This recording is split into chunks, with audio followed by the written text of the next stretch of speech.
you see how much kidnappers are looking for victims? My thing is, government will all the stakeholders will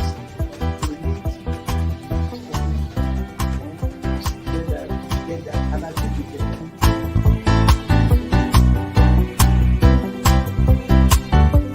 The 3% for the oil producing community is too low. So the support that is needed, and once you get the support, your energy will blossom. This is Nigeria. You need to give people sense of belonging.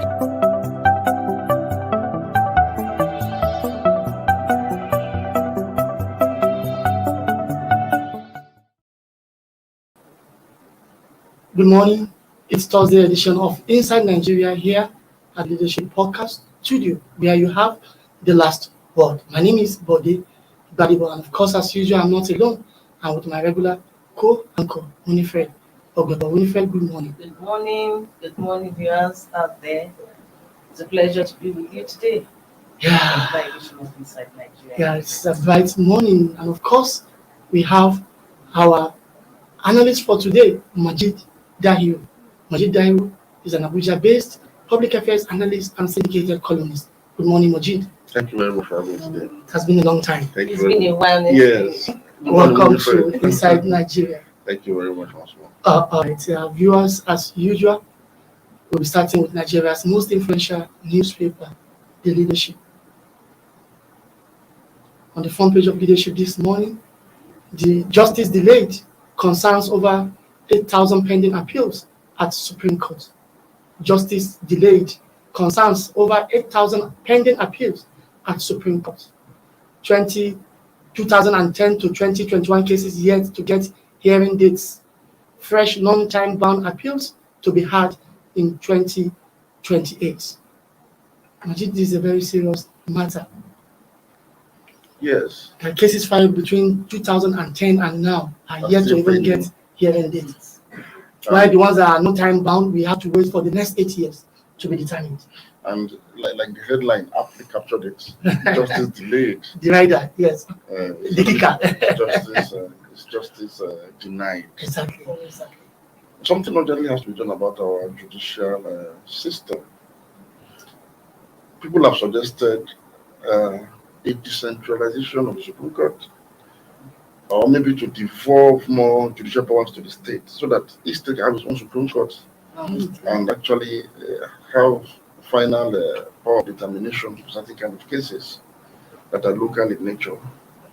This is also in addition to the fact that we also need to have the full complement of the jurists at the Supreme Court, which sometimes we would not be fortunate to have. And technology. Sometimes our judges still write, in long hands.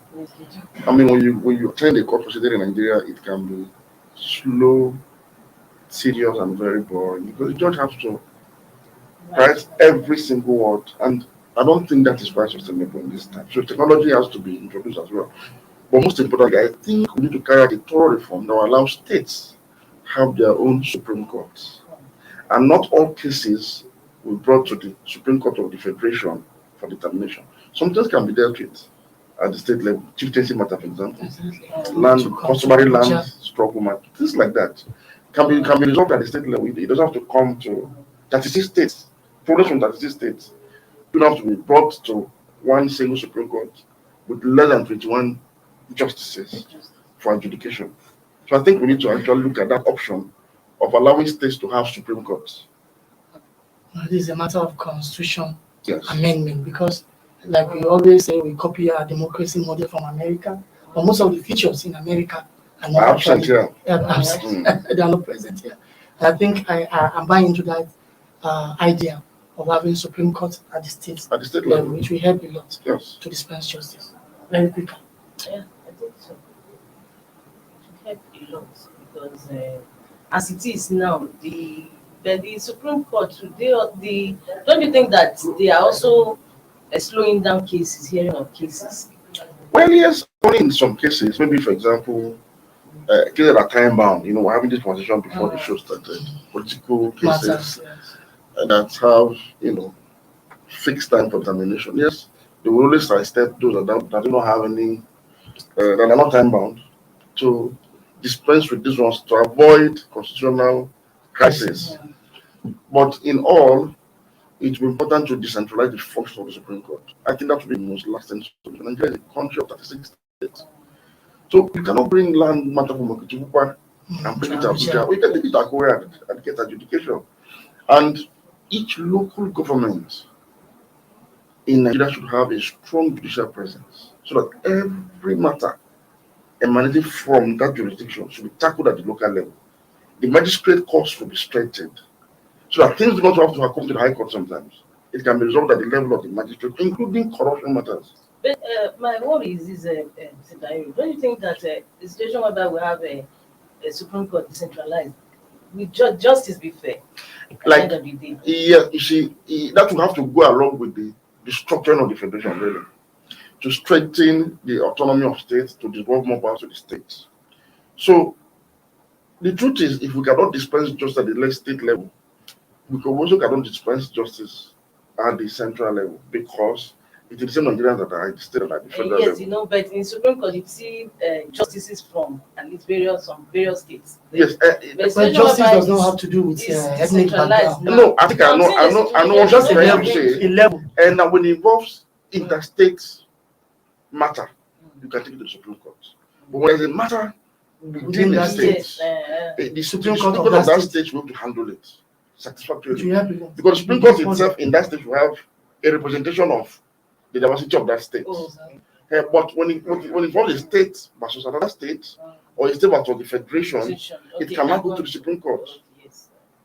Now, lastly, Mr. Maji, let's talk about welfare of the judges, the justices, because we talk about delayed justice. You know, you said some judges, even up to now, still write manually, and the rest of them. So let's know whether the environment is even conducive for them to dispense justice. For example, the emolument package, is it adequate?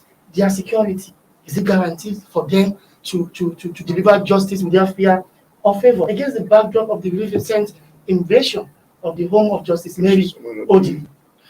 Okay, let me start with the issue of Justice Mary Odi's home invasion.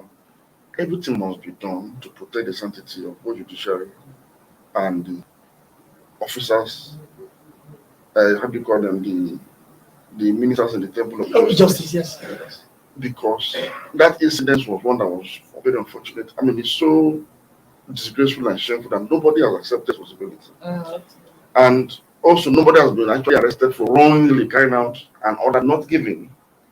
So it tells you some level of complicity. But, well, I'm sure enough reaction has shown that Nigerians are not ready to condone what happened some years back when some justices' homes were invaded. And at the end of the day, nothing came out of those cases. Now, on the issue of welfare, it can be better. Whereas Nigerian judges are not the worst paid in Nigeria, but given the sensitivity and importance of the job that they do, because our lives are literally in their hands. Yes. They practically have the power of life and death. Yes. So a lot more needs to be done. But in doing that also, what is even more important is the recruitment process into the judiciary has to be sanitized. You know, judiciary is not immune from the general rot in the Nigerian state. Yes. The impunity, the nepotism, the sectionalism, the religious bigotry that we all complain of in the polity is actually manifesting even in the judiciary. And so you find out that we are now having square pegs in round holes. Yeah. So in addition to improving the welfare of judicial officers, we must look into this critical issue of how not to get the wrong people into top judicial positions. Because no matter how much you pay them, no matter how well you take care of them, once you have people that got there through a corrupt means, yes, their judgments will always be corrupted. So it's important that the process leading up to the appointment of justices has to be reformed. It has to be made to be in compliance with the letter and spirit of the Nigerian Constitution. Right now, I do not think, and most stakeholders within that sector are worried and concerned about the fact that it has become, an extension of Nigeria's murky waters of identity politics, and that is very, very, very sad indeed. Very, very sad. But back again to decentralization of justice. I think it was started by President Muhammad Buhari, and some states are complaining that they will not be able to cope. That was the autonomy for. Yes, for That is the first sure Legislature and step. judiciary. And yes, they are complaining already. if there's what you see, that is because our governors, this set of governors, constitute the most potent danger to Nigeria's democracy and constitutional development. That effort by the president, the executive order 10, right? Yes. Which was supposed to enforce judicial autonomy in states. If the president has the courage to see it through, that will be the most abiding legacy he will leave behind as a president. For that will be his biggest achievement. And I've said this severally, Mr. President, do not be intimidated. See this thing through. It will be in your name. These governors will go and come, and you'll be blamed for not doing what you initiated. Till today, Jonathan is still being blamed for not implementing the recommendations The from both the National 2014 Report and 2014 conference. National Conference. Yes. So, Mr. President, do this. It is, in fact, if you ask me, the president didn't even need to issue an order 10 for the autonomy of the judiciary. To implement it, It because is already there. especially stated in the It is there. Constitution. Yeah. So we have been observing the constitution in breach in 1999. Yes, we have. But okay, since the governors have started to fly without permission, Mr. President Oga will shoot without missing. So they need to be compelled to do this. That will be the beginning of a possible Supreme Court status for the states in Nigeria. All right, good one from Majid Gayo there. We need to move away from judiciary to a bit of economy. And of course, we'll be looking at the front page of our sister publication, The National Economy. Yes. National economy says, outlook on Nigerian economy bright. President Muhammad Buhari tells French investors. Outlook on Nigerian economy bright. PMB tells French investors. Well, President Muhammadu Buhari is in Paris, France, to attend the Global Peace Forum and also an economic event at the same time, where he's being accompanied by Nigeria top businessmen. But Majid, how bright is Nigerian economy? Because that's what President Buhari has just told the French investors. Are we shoot to ourselves, or we are just doing marketing? Within this context, you see, I've always faulted the president's speeches. I've always described them as not really fit for purpose of the occasion it was being delivered at. But sometimes I see an improvement in, what I've criticized before, and this is one of such improvements. Now, this is in the international arena. President Muhammadu Buhari is the chief executive officer of Nigeria, and so he's supposed to be the chief marketer of Nigeria to the world. Yes. So, within this context, what President has said is actually in order. Yes, as Nigerians, we may know that we have challenges, but we need these investors to solve these challenges. And so it is good for the president to go there and market the best of Nigeria. The only thing we will say is, while it is good for you to go there and say this, put in more effort at home to actually make, to give truth to what you said in the national arena. Because what the investors will not come just based on what you are saying. They have their own intelligence network. That will give them the real report on the ground. So, Mr. President, since you want a positive outlook for economy, you want it to be bright, you want a good Nigerian economy, please come back home, roll up your sleeves, put the right people in the right places, and begin to build this economy we talked about in France. Okay. That's the challenge. But as for his, his statements there, it is apt. I mean, he didn't market this time around, and it's commendable. Honestly, it is quite commendable. All right, so I think, like you say, you need to come back home, roll his sleeve, and do the needful. Beyond that, we also need to tackle the menace of insecurity. In fact, not just security, corruption as well. And let me also say this. Okay. Let me not miss out this point. You see, Nigeria has come to a point where we need to have to grow foreign investment as the basis for economic growth. We need to begin to look at overseas investment. Why am I saying this? That is exactly what the French government is doing. The government of France has organized this meeting so that French entities can have inroad into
a medical doctor work for 9 months, 16 months, 19 months without getting paid? But you see how much the governments are taking from victims. My thing is, government should, I think all the stakeholders in this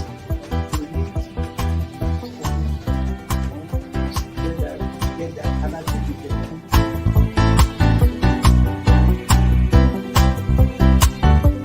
The 3% for the oil producing community is too low. But the support that is needed. And once you get the support, your energy will blossom. This is Nigeria.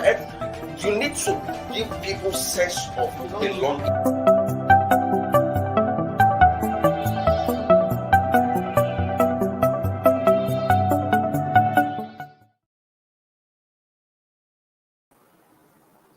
Welcome back. You're still inside Nigeria this Thursday morning, November 11, 2021. And of course, Majid Dairu is still with us. Majid Dairu is an Abuja-based public affairs analyst and a syndicated columnist. But Winifred, we need to go to the next, the third paper on our menu this morning, which is The Guardian. An interesting story on the front page of The Guardian this morning. Senate okays Buhari's $16 billion, £1 billion, $125 million loan request without terms. Senate okays President Muhammadu Buhari's $16 billion, £1 billion, or euro, €1 billion, sorry, and $125 million loan request without terms. This story is very, very interesting, and it's actually a kind of a reflection of what former Senate President Lawan said earlier, that whatever the president will be bringing, they will be ready to approve it. And I don't know why the Senate will do this, because it's against parliamentary practice. When you are sending a loan request to the parliament, You must bring all the details, all the the payment timing, plan, everything. the project you want to use it for, all those details And are the coming. terms The attached payment to the plan, loans. exactly. But this time around is not there. But yesterday when they passed this, there was a caveat telling the executive to say, please, I've done this for you, but later send us these details for the record. Well, After they passed it. yes. Well, the thing is, they gave us what we wanted. The Electoral Act, the passed it to law. We So want to forgive this. and so they now give the president what he also wants, so that they can be peace. It's like a compromise. But this is a very serious issue. You see, I've listed a lot of pundits. I've listed a lot of government supporters, and even those in government, talking about no alternative to taking loans. And ask a simple question. Was that not true?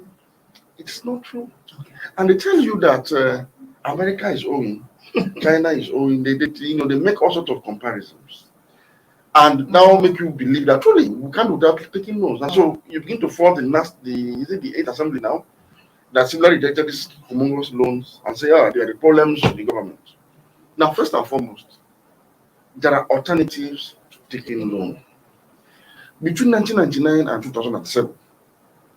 The Obasanjo administration carried out a series of reforms that expanded our economy, grew our GDP rate to such an extent that we were able to save $12 billion cash to get $18 billion debt relief, which made us to exit the $30 billion debt trap that government inherited.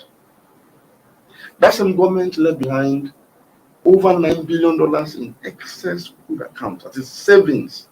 And before you say that the oil price was $100 per barrel, I will let you know that no, it wasn't. Obasanjo administration started with $17 per barrel in 1999, and didn't exceed $70 by 2007 when he was leaving. He increased minimum wage twice, carried out his massive reforms that restored Nigeria's middle class during that period. Yet he didn't take loans; he repaid back our loans. I'm talking about an Obasanjo government that is not even, you can't even rate it as a first-class government. So I'm saying they managed to still do this. So somebody cannot tell me that as an alternative, there's no alternative to loans. Secondly, it's also a fallacy to say that America is a debtor nation. America does not take loan from anybody. I'm surprised. America's debt is what it owes itself. So America does not go to China to borrow money in any country. No. Now America issues securities that some foreign nations subscribe to because it's a form of investment for them. Yes. It's like Dangote, for example. I'm aware Dangote banks chase Dangote with loans, with money present us investors so they can give us returns. That is what America is, because it's a functional country. It's a strong, very well managed business entity of a nation. So most people want to invest in the economy to get returns. That is the loan that people talk about here. Not that they want to borrow money to do this or no, they don't do that, because they are running an efficient government. The alternative to taking loan is for government to do business. I can't say this enough. Until we depart from the fallacy, this economic fallacy that says government have no business in business, we will keep taking loans. So the alternative to loan is to do business, and this business starts with efficiency in government. You have to reform government. You have to reform the procurement process. The danger in this loan is not even the terms alone. If you carry all of this money and bring it to this country with the same procurement process that we have today, that's one of the most corrupt in the world. You'll be asking where this money went into. You'll be asking what was it used for? So we need to start from the basics. I will give an example of Akwa Ibom State. In Nigeria today, the only state government that is visibly doing business is Akwa Ibom State government. It owns an airline that today is rated as the best. Now, in the past, people would tell the government owned businesses, but they failed. No, because government wasn't doing business. It's wanting to own a business, it's another to do business. You can own a business, but you're not managing it well. That means you're not doing business, but you own it. But you have to own businesses and then do it well. Other oil producing countries like us are doing business. Saudi Aramco is a state-owned corporation. Saudi Aramco has a refinery in the US. That is the largest in the US. It is an over 600,000 barrel per day production capacity. It is in Austin, Texas. It is the largest in America. So it means that for every refined product is sold in America and exported from America, Saudi Aramco and Saudi State gets from that. That's how they raise their revenue. One of the major revenue earners for Venezuela is its refinery in the US that's owned by the states. Now, one of our preferred destination for loans is China. Incidentally, all Chinese banks are state-owned banks. All Chinese foreign entities, including Alibaba, are owned by the government. Majority stake in all of these companies are government-owned.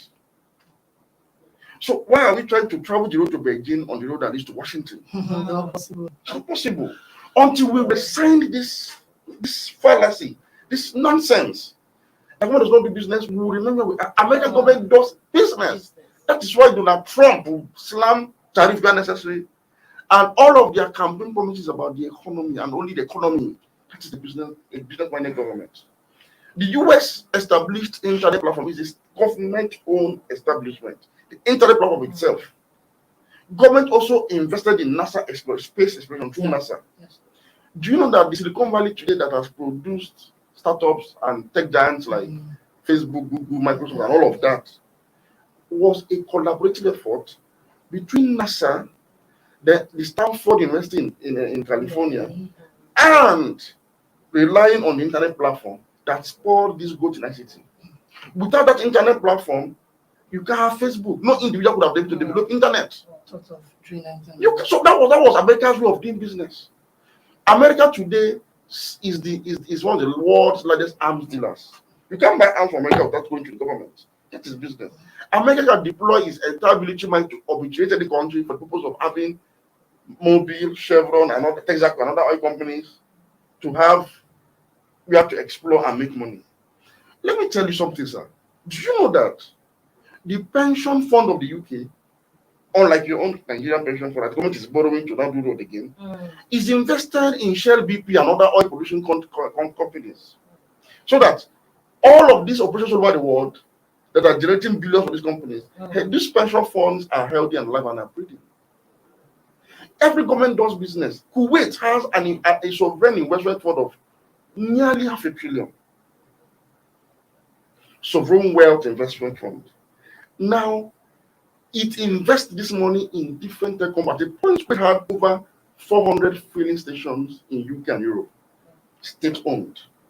Do you know that a country like Qatar, with its sovereign wealth investment fund, so I meant to say $500 billion, not $500 billion, $500 billion. Now, the Kingdom of Qatar, its own sovereign wealth fund, that is what is saved from crude oil sales. Upon being one of the largest exporters of gas in the world, state-owned gas company.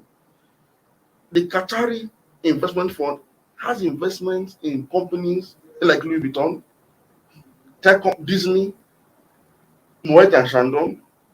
Any company that can bring in revenue, they invest in it. So that when these companies export, sell to whoever is buying, they have a share in it. This is how government escapes that trap. You sit down and say you are taking loans to the infrastructure. Infrastructure cannot repay loans. Exactly. Infrastructure is a social service. Yes. You take loans to do business. If government was taking this loan to say, okay, look, we have a business plan to develop refineries and build more, and become making money from it, I will support it. Easy to repay. If you say, look, we're taking loans to fix Ajakuta steel plant, yes, to make Nigeria save money from importation of steel products, fine. Because we have a big construction industry. Thank you. Now, apart from state government is running an airline successfully. It's one of the best. I'm saying it because it is government owned. Everybody knows. You know what it means? It means that each time a bomb air flies from Abuja to Lagos to another destination, and you fly it, you have paid into the coffers of Akwa Ibom. So that gives them an independent stream of revenue from crude oil, and they don't need to now overtax their citizens. So if this airline is able to grow to the level of Ethiopia Air, it means a $5 billion annual revenue is guaranteed for Akwa Ibom State. So you cannot use part of that to do infrastructure. Yes. Look, I don't know. So I don't know who is thinking for this government, honestly. If you go to a state like Anambra in Southeast, and you go to somewhere like Abakaliki in Ebonyi, Abakaliki has more infrastructure than Anambra State. Have you seen it? I'm not going to Ebonyi. If you see what Governor Ba has done he has transformed. That's one of the most beautiful parts of the Southeast and probably Nigeria in terms of infrastructure. But Ebonyi does not have the economy that is a shanty town. You know why? There is a business in Onitsha, there's a market in Onitsha. It's a commercial hub. So people go there to buy, whether the road is good or not, people hustle into to buy. So it has more money than the very beautiful Abakaliki infrastructure. So government needs to do business, and I'm saying this. Stop this rhetoric of private sector. It doesn't work like that. For want of time. Even me. Sorry, I want you to just share more light on this. Sorry, maybe it's just by design. Now, Southeast, there's commercial activity, just like you mentioned. How come that IGR is so small? Thank you very much. She's asked a very important question. The concept of IGR is balderdash. It's nonsense. It's economic nonsense. Government do not grow with IGR, don't grow with externally generated revenue. So what happens in Anambra is this. The Anambra state government is not taxing the people too much. Whereas, from all over Nigeria and West Africa, people troop into Onitsha to dump money there. So what is the effect now? Anambra has one of the highest human development index in Nigeria and one of the lowest poverty rates in the country. So the pocket monies are retained in the pockets of the citizens. They are not paying tax. They are not paying choking tax. So citizens are well. That's why in Anambra, most people don't have much business to do with government. So the government runs a lean government, do the little they can do, and the citizens are generally contented with it. In fact, they do their road themselves sometimes because of the money they have. Now, the reason why you are still able to go to Onitsha to buy things is because if you increase tax in Onitsha, the things become too expensive. Onitsha will lose its competitive edge to Lagos. Majid, for want of time, let me also ask last one question on this story. Now, the usual narrative about infrastructure development is that it will spur economic activities, and people will have things to do. There will be money in the pocket of people. But here you are saying no. The narrative doesn't work that way. So our leaders and policymakers need to actually think out of the box. They're not doing that. They're not doing that. All right, we need to move away from that to the last paper on our menu this morning, which is the New Telegraph. The New Telegraph says alleged treason. Kanu's trial stalled as lawyers stage walkout. Alleged treason. Kanu's trial stalled as lawyers stage walkout. Court adjourns to January 19. Well, Majid, this is one trial that is shaking the polity. And I don't know why Nigerian government choose to actually dramatize the trial, because whenever Kanu is being brought to court, you see a convoy of about 50 security vehicles and the rest of them. And somebody told me that Kanu is one of the most important suspects, or maybe I don't know how to call it, on trial in Nigeria. And there are people that will be hungry to become criminals, so that that kind of treatment will be given Celebrity to them. kind of thing. Yeah, exactly. I don't know why we choose to do it this way. Number two is the lawyers yesterday staged a walkout on the church because the security people are stopping some of them to gain access into the courtroom. Like the American lawyers. Yeah, like the what is American this all about? Is it a secret trial? Is it? I don't know. No, I think I agree with you that government needs to kind of, douse tension by allowing some of these things to happen. I mean, don't make it look like there's something too special about it. It's a VIP then. I mean, because it will get a long way to stop all of this. These Highlands won't have this money if everything had been allowed to go smoothly yesterday. Exactly. Yes, but ultimately, I also think that a political solution is needed. It's needed. I agree with you. It's needed. But for this to happen, IPOB and the supporters must maintain some level of decorum. Okay. They must cease fire. They must stop the rhetoric, stop all sorts of shenanigans, and allow the leadership of the Southeast, the Governors Forum, the Ohanese people, the Council of Traditional Rulers, the National Assembly caucus led by Senator Perimadu, these people should be allowed to interface with the central government to see how if a middle ground can be actually arrived at to resolve this matter, because it has become an entangled issue.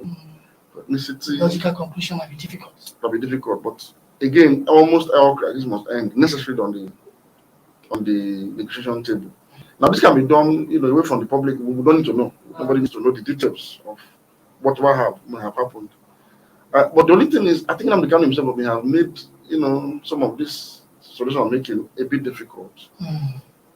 I'm still of the belief that when he left this country in 2017, I believe it was with the consent of the government. I believe it was with some to tactically end the matter. Yes. And left him but I think he mismanaged it, and I've said it several. And instigating others from abroad. Look, you should have deployed another approach now. Now would have gained even more followers, more legitimacy, more support. The truth is, he incited violence. He made it look like he was trying to stage a war on the Nigerian state. In fact, he started this issue during the NSAS protest, when he practically took responsibility for the burning down of Lagos by saying he ordered it. Which I don't believe is even true in the first place. He did not. No, the responsibility, what he was saying, whether it's true. He did not do just nothing. the opportunity. He wanted to just, I don't know Exactly. why somebody would plunge your own ethnic group into such a crisis. It took the maturity of the Lagos, particularly the Yorubas in Lagos. You say, no, Igbos didn't do this. We know who did it. We know who did it. Otherwise, you can remember what happened. Those are businessmen. It can only be hoodlums. Yes. Hoodlums. So, but again, it's better to still have a political solution because of this perceived feeling of marginalization that is very real. And not only a perception, I think there are some credible, evidence. It's clear for everybody to see that this government has not been excellent in diversity management. So, knowing this and acknowledging this fact, I think we need to, all both sides need to just, calm down a little bit and have a solution, because we need peace and unity in this country. I think that's the key word. That's the most important thing. We need peace and unity in this country. On that note, we come to the end of today's Inside Nigeria. Many thanks to our guest, Majid Dairu. Thank you very for much. creating time to join us this one. So much. As usual, we always tell our good guests that we hope to see more of you. Thank you very much. Winifred, it's time to go. Yeah, it's time to go. Thank you so much Thank you very much. again for gracing us with your presence. It's been a while, and we hope to see more. Thank you very much. We'll see more. Everyone out there, thank you for being with us from the hours of 10 to this moment. Make a time with us tomorrow for the last edition of Inside Nigeria for the week. My name is Bodi Badibo. Bye for now. Thank you for watching. For sponsorship and advert placements, please contact 080-3688-6158. Last Word Leadership Podcast Studio. You have the last word.